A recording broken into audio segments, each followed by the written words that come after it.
wabarakatuh. Salam dan bahagia Bapak Ibu guru hebat. Saya Lilin Nurjana, calon guru penggerak angkatan 9 dari SMKN 1 Tanggeng, Kabupaten Cianjur. Kali ini saya akan menyampaikan tugas saya, yaitu koneksi antar materi pada modul 1.4 tentang budaya positif. Kesimpulan saya mengenai peran saya dalam menciptakan budaya positif di sekolah yaitu peran saya sebagai pembimbing pembelajaran bagi murid, sebagai coaching bagi rekan guru dan murid, dan saya telah menerapkan budaya positif di sekolah dengan cara menghentikan pemberian hukuman, mengurangi pemberian penghargaan yang berlebihan, membuat keyakinan kelas bersama dengan murid dan berkolaborasi bersama guru, menyelesaikan masalah murid dengan segitiga restitusi, bertindak sebagai manajer agar dapat membentuk motivasi intrinsik diri murid. Koneksi antar materi mulai dari modul 1.1, 1.2, 1.3 dengan 1.4. Menurut filosofi Ki Hajar Dewantara, dengan menerapkan budaya positif di sekolah akan mempermudah dalam tercapainya tujuan pendidikan nasional, yaitu pendidikan yang berpihak pada murid dan bersifat menuntun baik itu tumbuh kembangnya ataupun hidupnya yang sesuai dengan kodrat yang ada pada diri murid.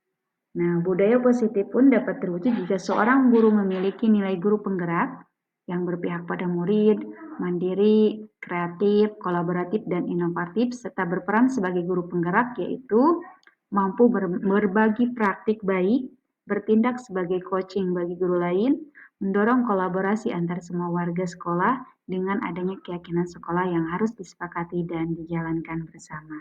Salah satu perubahan yang diinginkan sesuai visi guru penggerak adalah terbentuknya budaya positif agar diperoleh sekolah yang nyaman dan menyenangkan. Dalam wujudnya, visi guru penggerak tersebut dengan pembuatan prakarsa perubahan yang sesuai dengan filosofi Ki Hajar Dewantara dan profil pelajar Pancasila.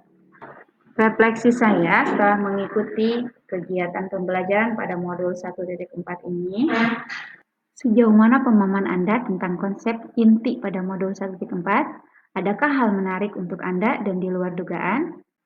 Disiplin positif itu sebagai perilaku atau sikap yang penuh dengan kesadaran dengan meyakini nilai-nilai kebajikan. Caranya, kita harus mengajarkan murid untuk mengembangkan diri sebagai pribadi dan anggota masyarakat yang bertanggung jawab serta bisa menumbuhkan kesadaran diri berdasarkan nilai-nilai kebajikan atau motivasi internal dengan mengurangi hukuman, paksaan, bahkan pujian.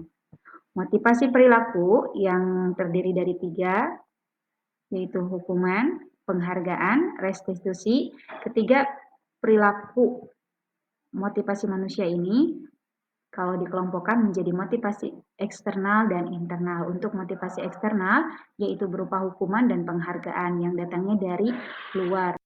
Untuk motivasi internal, itu berasal dari dirinya yang dikenal dengan restitusi di sini sebagai salah satu poin yang harus ditargetkan agar kita punya disiplin yang positif.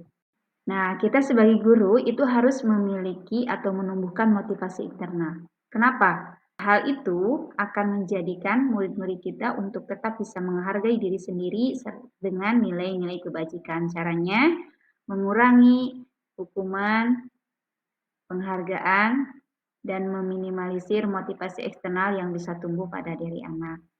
Adapun posisi kontrol kita sebagai guru ada 5, penghukum, pembuat merasa bersalah, teman, pemantau, dan manajer.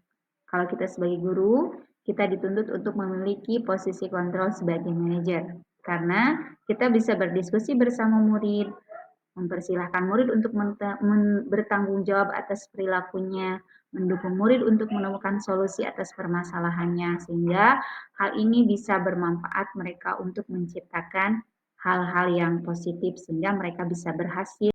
Untuk keyakinan sekolah atau kelas, di sini kita sebagai guru harus bisa mewujudkan terbentuknya keyakinan kelas atau sekolah dengan adanya kesepakatan antar guru dan murid di sana. Adapun kriterianya, keyakinan kelas itu harus berupa pernyataan universal, mudah diingat, mudah dipahami, dan harus diterapkan dalam lingkungan kelas.